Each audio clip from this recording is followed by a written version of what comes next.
it's Kylie here with Kylie's Canine Boot Camp, and today we're going to go over scent training. This can be used for a few things. The first thing that comes to mind is diabetic alert dogs, alerting to high or low blood sugar based on scent. So that's what we're going to go over today. I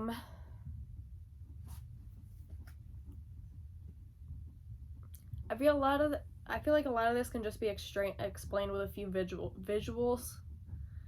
You don't need a full-on visual of how to do this, but I wasn't told what they need scent training for, so I can't really go over their specific condition and how you would train for that specific thing, but typically it's the same thing. So first off, there are a few different things that people have used scent training for. One thing that comes to mind is I know people who have used scent to train dogs to pick up certain items. They find that it is more clear for their specific dog because the dog wasn't picking up on just the item for whatever reason, so they'll use scent on specific items for the dog to go get. That's usually only when regular retrieval training just isn't working. And then you have ones that use scent training to teach the dog to smell the handlers, usually like their breath or even their sweat, to pick up on a medical condition when it's going wild, whatever you want to say there. So for diabetic alert dogs, it would be when the blood sugar is high or low, it changes the smell, so the dog can smell that. So what you need is, you can't just get a bad sample. I'm using bad as for lack of better terms. You also have to get normal samples. So if you're going by saliva, you would get 1, maybe 2 samples of a normal saliva when whatever issue isn't high, low, whatever. And then you would get, if you have both high and low with whatever the issue is, you would get both a high and low and use both of them. Start with 1. That's just simpler for the dog to learn one at a time. Once you do that, I like to have 3 containers. To start with, I use 1. So to start, let's say I put it in this container. I would teach the dog, have them smell it, and when they smell it, I would give them a reward and say, yes, good, check, whatever whatever command you decide to use. And then once they get that, okay, I need to smell this and then I get a treat, you would start adding the normals in. So this is the bad one, this is the normal one. Have them smell. If they smell this one, there's no reward. If they smell this one, there is a reward.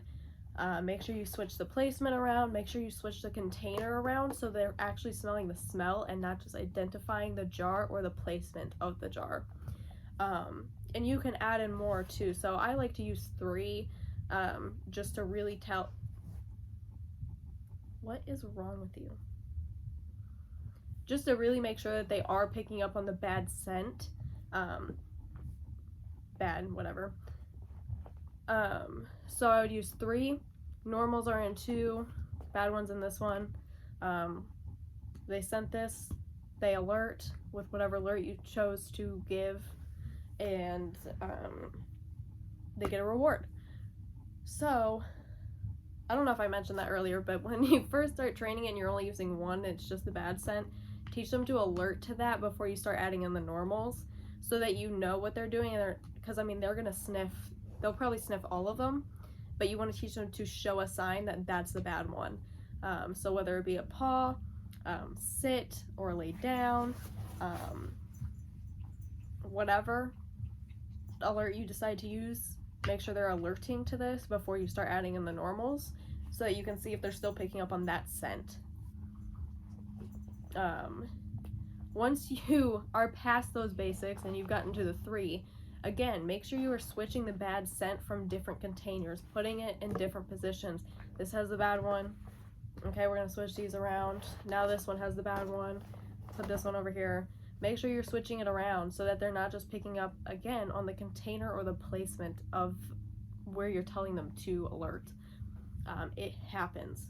You want to make sure they're actually picking up on that scent. Alright. Sorry, minor interruption. My dad needed something from me. He's getting my car fixed. I think I explained everything I really need to explain.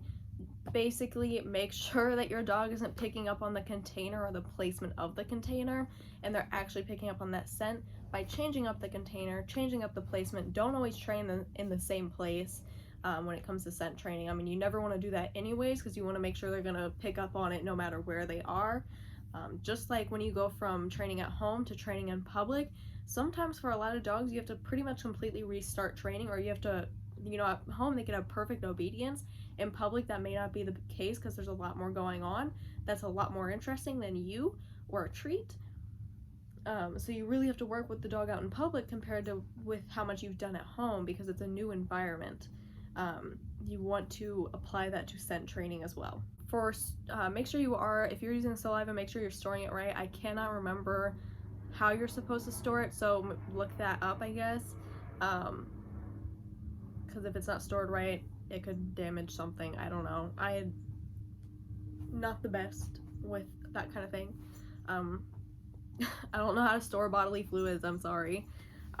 So make sure you look into that and make sure it's stored properly. I'm pretty sure there is like a specific way to store it to keep it from breaking down. But yeah, that's pretty much it. That's how you scent train.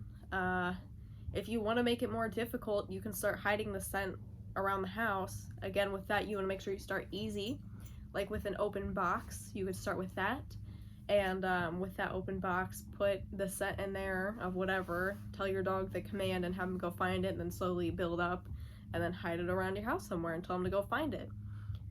If you want to make things interesting, I like to do that with my dogs as a mind game. I'll use treats, and I like to hide it around the house and tell them go find it, and they'll go and search for the food because they know what that means. So that's a fun mind game, even if you don't actually use it for your scent training. It's still something fun to do, and it still is scent training. You still have to train them to smell out for that, because they're not going to be able to just look and find it unless you put it in a very obvious spot. But yeah, that's pretty much everything when it comes to scent training. I didn't get specifics on what this person wanted to train for, scent training for, so it's not like I can go into detail about how you would train for that specific thing, but this pretty much still stands. Even if you use sweat, it could still work the same way. So I hope I got everything, and I hope this isn't confusing. I know my mind has been a mess lately, and I haven't been the best at communicating what I'm trying to say. I think I did with this, but if you guys have any questions, as always, you can leave a comment down below.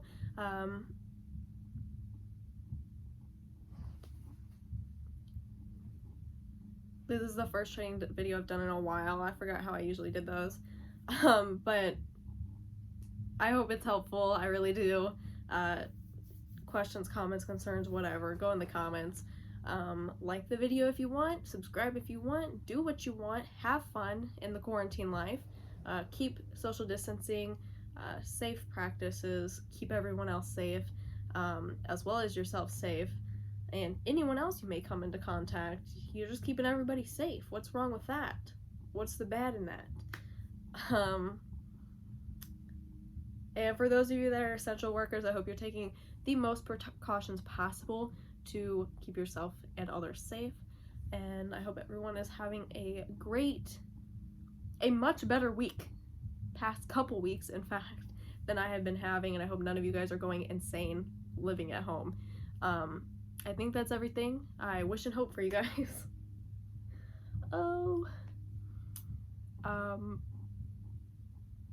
That's everything for this video. I'll see you guys next week.